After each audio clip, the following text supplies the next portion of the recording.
You will hear a number of different recordings, and you will have to answer questions on what you hear.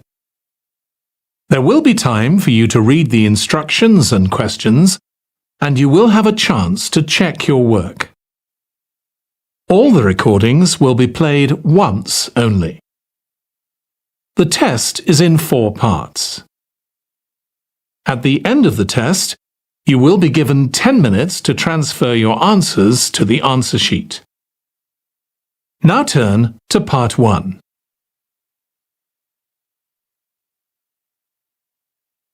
Part 1. You will hear a woman calling a tourist information office to ask about a festival. First, you have some time to look at questions 1 to 4.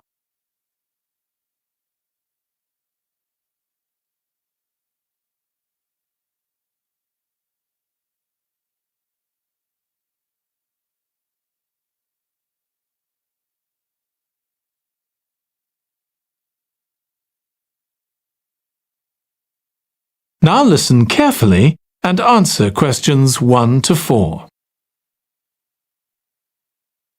Good morning. You're through to the Tourist Information Office. Tim speaking. How can I help you? Oh, hello. Could you give me some information about next month's festival, please? My family and I will be staying in the town that week. Of course. Well, it starts with a concert on the afternoon of the 17th. Oh, I heard about that. The orchestra and singers come from the USA, don't they? They're from Canada. They're very popular over there. They're going to perform a number of well-known pieces that will appeal to children as well as adults. That sounds good. My whole family are interested in music. The next day, the 18th, there's a performance by a ballet company called Eustatis. Sorry? The name is spelled Eustatis. They appeared in last year's festival and went down very well. Again, their program is designed for all ages. Good. I expect we'll go to that. I hope there's going to be a play during the festival. A comedy, ideally. You're in luck. On the 19th and 20th, a local amateur group are performing one written by a member of the group. It's called Jemima. That'll be on in the town hall. They've already performed it 2 or 3 times. I haven't seen it myself, but the review in the local paper was very good. And is it suitable for children? Yes. In fact, it's aimed more at children than at adults. So both performances are in the afternoon. And what about dance? Will there be any performances? Yes, also on the 20th, but in the evening. A professional company is putting on a show of modern pieces with electronic music by young composers. Uh-huh. The show is about how people communicate, or fail to communicate with each other, so it's got the rather strange name, Chat. I suppose that's because that's something we do both face-to-face and online. That's right. Before you hear the rest of the conversation, you have some time to look at questions 5 to 10.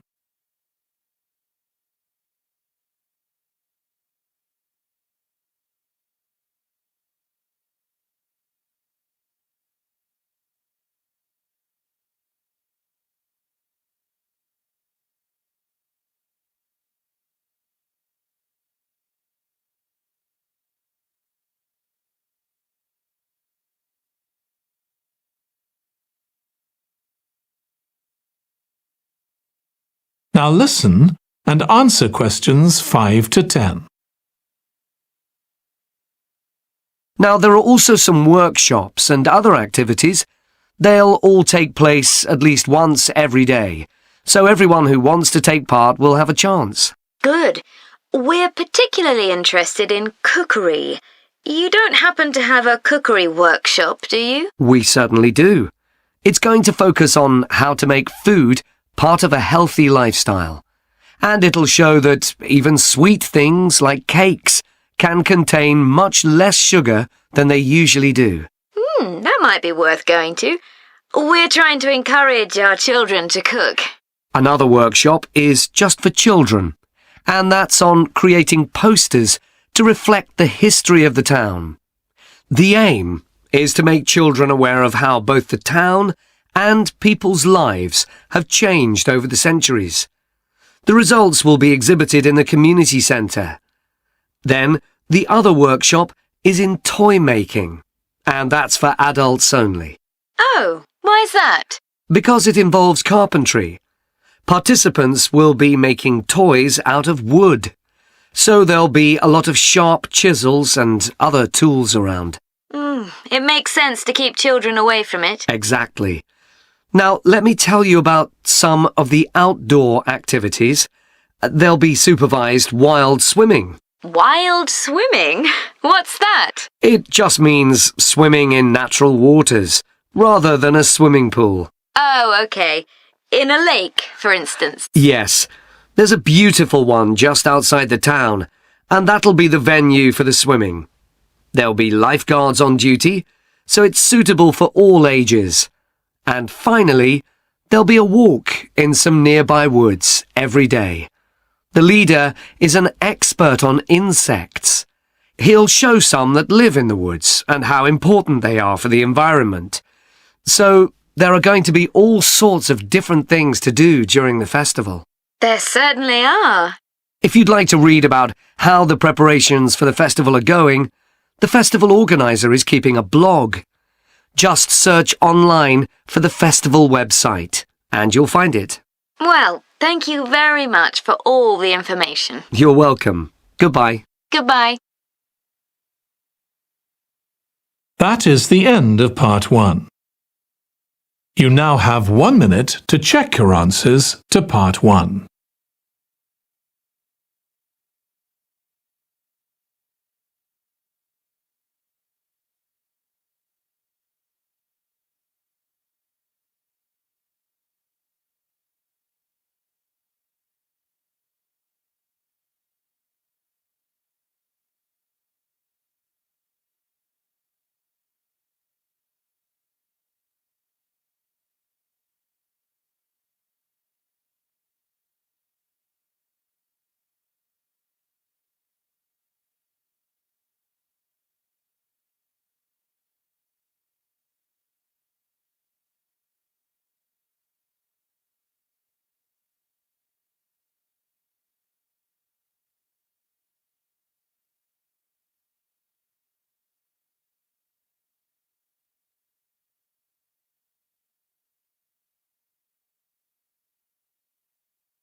Part 2.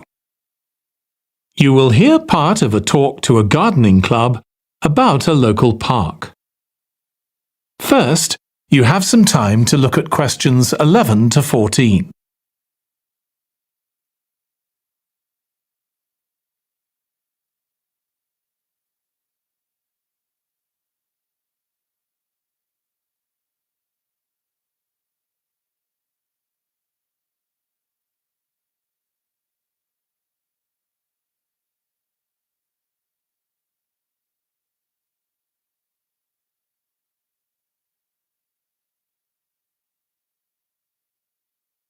Now listen carefully and answer questions 11 to 14. I'm very pleased to welcome this evening's guest speaker, Mark Logan, who's going to tell us about the recent transformation of Minster Park. Over to you, Mark. Thank you. I'm sure you're all familiar with Minster Park. It's been a feature of the city for well over a century, and has been the responsibility of the City Council for most of that time. What perhaps isn't so well known is the origin of the park. Unlike many public parks that started in private ownership, as the garden of a large house, for instance, Minster was some wasteland, which people living nearby started planting with flowers in 1892. It was unclear who actually owned the land, and this wasn't settled until 20 years later, when the council took possession of it. You may have noticed the statue near one of the entrances. It's of Diane Gosforth, who played a key role in the history of the park. Once the council had become the legal owner, it planned to sell the land for housing.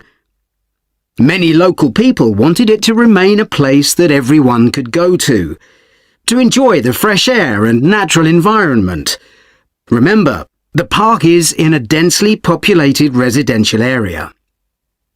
Diane Gosforth was one of those people, and she organised petitions and demonstrations, which eventually made the council change its mind about the future of the land.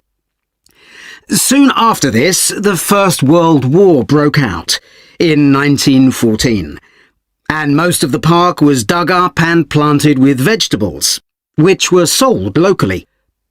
At one stage, the army considered taking it over for troop exercises, and got as far as contacting the city council, then decided the park was too small to be of use.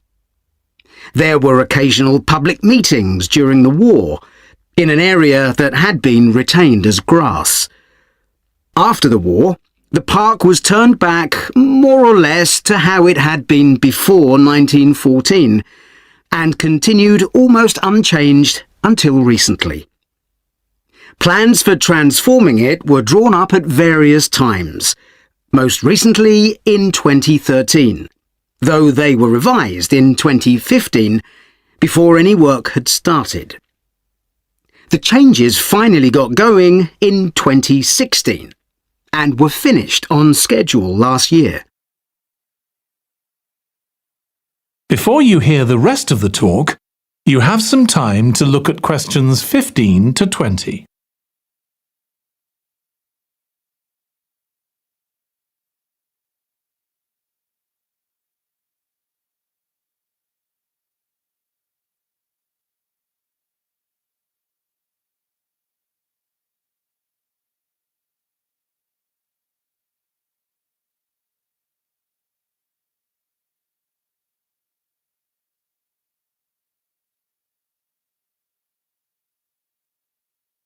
Now listen and answer questions 15 to 20.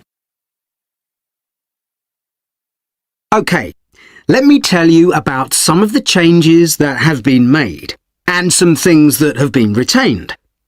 If you look at this map, you'll see the familiar outline of the park, with the river forming the northern boundary, and a gate in each of the other 3 walls. The statue of Diane Gosforth has been moved.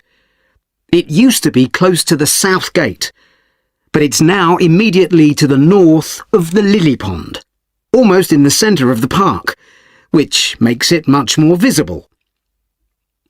There's a new area of wooden sculptures, which are on the riverbank, where the path from the east gate makes a sharp bend. There are 2 areas that are particularly intended for children. The playground has been enlarged and improved, and that's between the river and the path that leads from the pond to the river. Then there's a new maze, a circular series of paths separated by low hedges. That's near the west gate.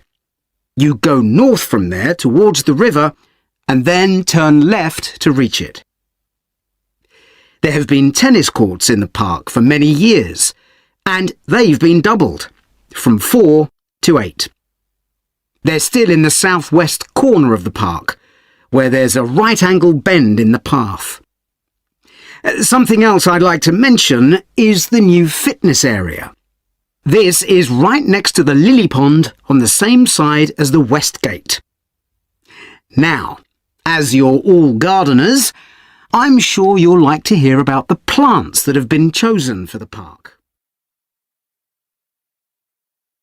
That is the end of part 2. You now have 30 seconds to check your answers to part 2.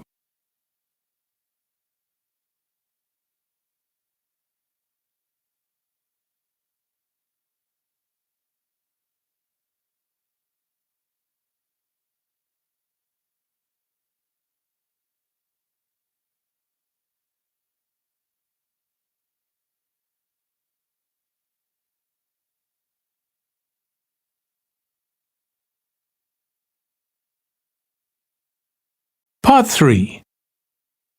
You will hear two students of English called Kathy and Graham planning a display on 19th century British life and literature for a university event. First, you have some time to look at questions 21 to 24.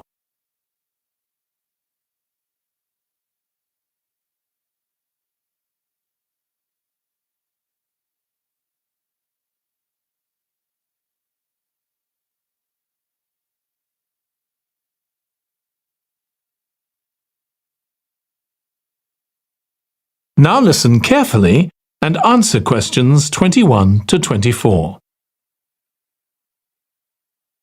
OK, Graham, so let's check we both know what we're supposed to be doing. OK. So, for the university's open day, we have to plan a display on British life and literature in the mid-19th century. That's right. But we'll have some people to help us find the materials and set it up, remember? For the moment, we just need to plan it. Good. So, have you gathered who's expected to come and see the display? Is it for the people studying English or students from other departments? I'm not clear about it. Nor me. That was how it used to be, but it didn't attract many people, so this year it's going to be part of an open day to raise the university's profile. It'll be publicised in the city to encourage people to come and find out something of what goes on here. And it's included in the information that's sent to people who are considering applying to study here next year. Presumably, some current students and lecturers will come? I would imagine so. But we've been told to concentrate on the other categories of people. Right. We don't have to cover the whole range of 19th century literature, do we? No, it's entirely up to us. I suggest just using Charles Dickens. That's a good idea. Most people have heard of him and have probably read some of his novels or seen films based on them. So that's a good lead-in to life in his time. Exactly. And his novels show the awful conditions that most people had to live in, don't they? He wanted to shock people into doing something about it. Did he do any campaigning other than writing? Yes, he campaigned for education and other social reforms and gave talks. But I'm inclined to ignore that and focus on the novels. Yes, I agree. Before you hear the rest of the discussion, you have some time to look at questions 25 to 30.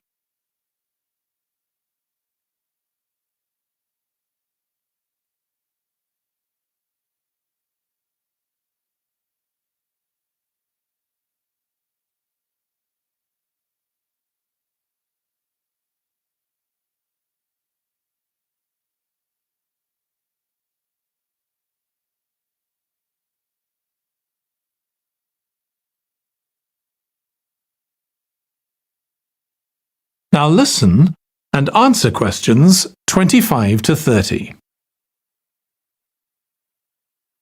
OK, so now shall we think about a topic linked to each novel?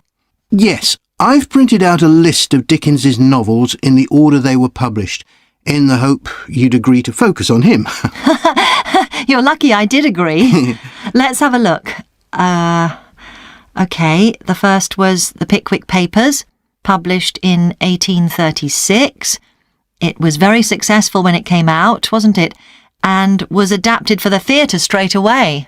There's an interesting point, though, that there's a character who keeps falling asleep, and that medical condition was named after the book, Pickwickian syndrome. Oh, so why don't we use that as the topic and include some quotations from the novel? Right. Next is Oliver Twist. There's a lot in the novel about poverty, but maybe something less obvious. Well, Oliver is taught how to steal, isn't he? We could use that to illustrate the fact that very few children went to school, particularly not poor children, so they learnt in other ways. Good idea. What's next? Maybe Nicholas Nickleby?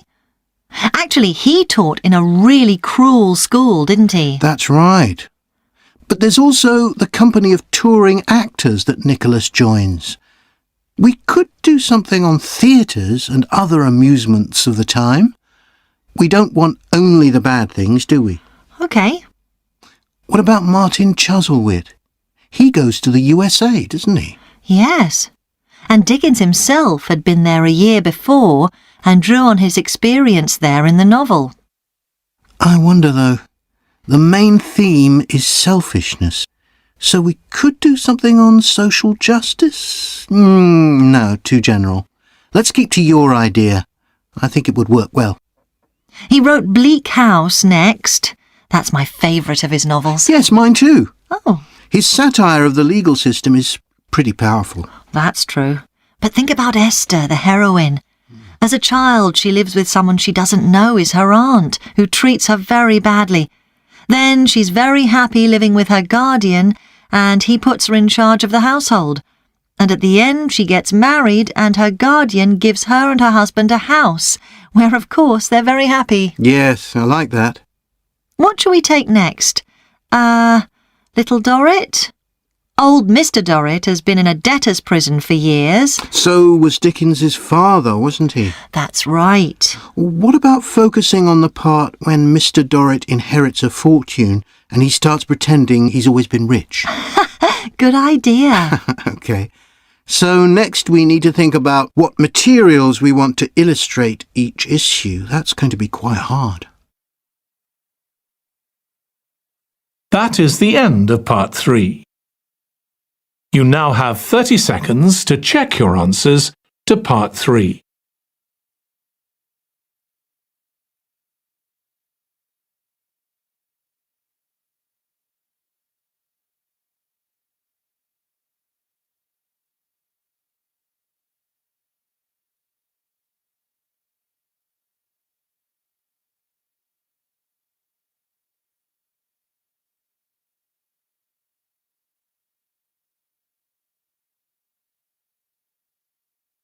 Part 4.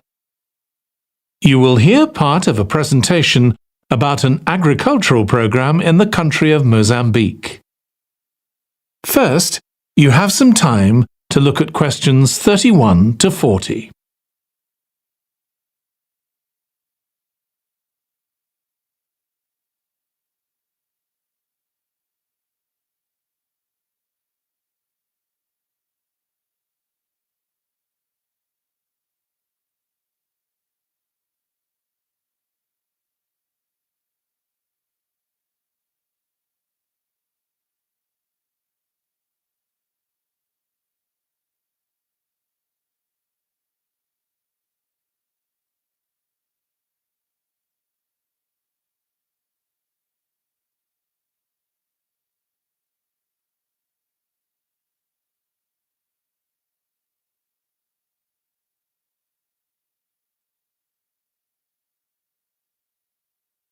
Now listen carefully and answer questions 31 to 40.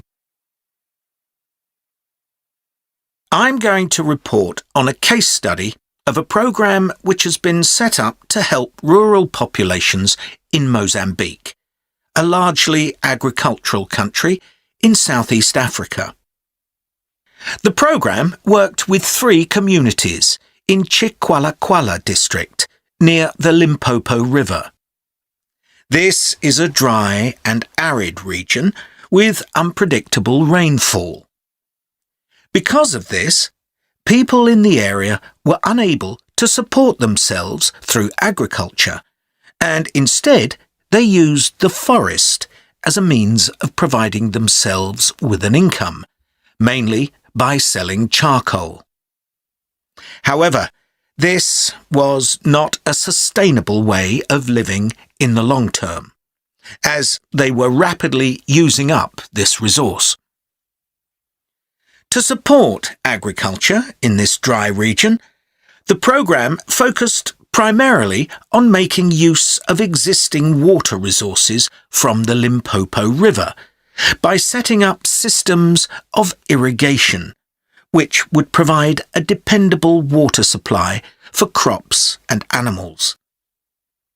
The program worked closely with the district government in order to find the best way of implementing this. The region already had one farmers' association, and it was decided to set up 2 more of these. These associations planned and carried out activities including water management, livestock breeding and agriculture. And it was notable that in general, women formed the majority of the workforce.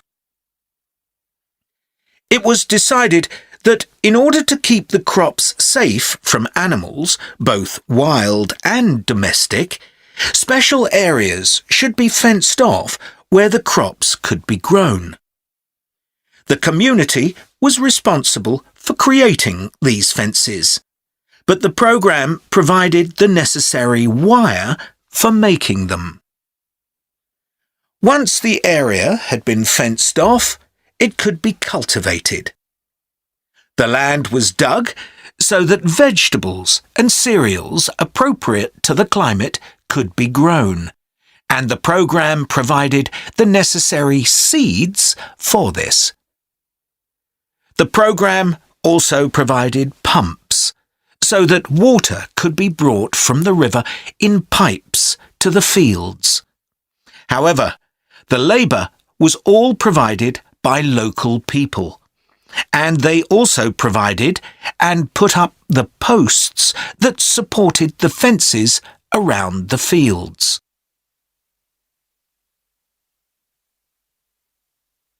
Once the programme had been set up, its development was monitored carefully. The farmers were able to grow enough produce not just for their own needs, but also to sell. However, getting the produce to places where it could be marketed was sometimes a problem, as the farmers did not have access to transport, and this resulted in large amounts of produce, especially vegetables, being spoiled. This problem was discussed with the farmers' associations, and it was decided that in order to prevent food from being spoiled, the farmers needed to learn techniques for its preservation.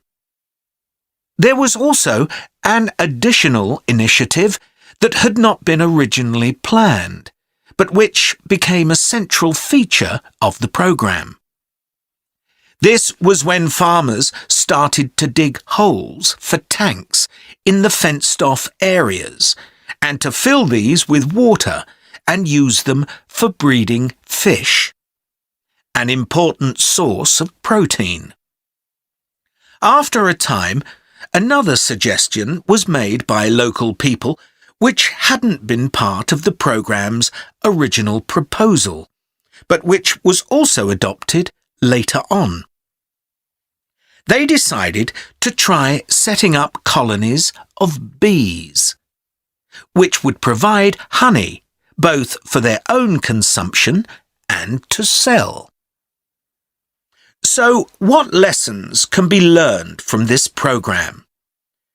First of all, it tells us that in dry, arid regions, if there is access to a reliable source of water, there is great potential for the development of agriculture. In Chiqualaquala, there was a marked improvement in agricultural production, which improved food security and benefited local people by providing them with both food and income. However, it's important to set realistic timelines for each phase of the programme, especially for its design, as mistakes made at this stage may be hard to correct later on. The programme demonstrates that sustainable development is possible in areas where there is.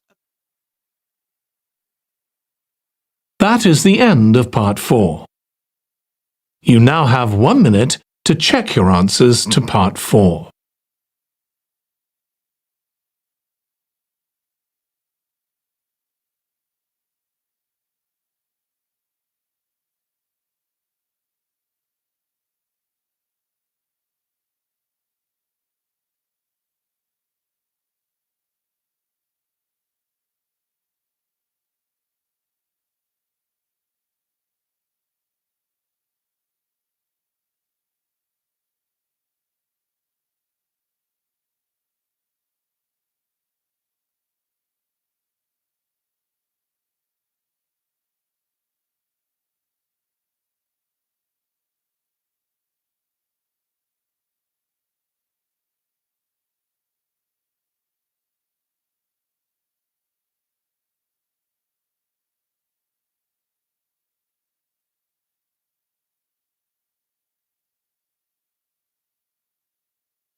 That is the end of the listening test.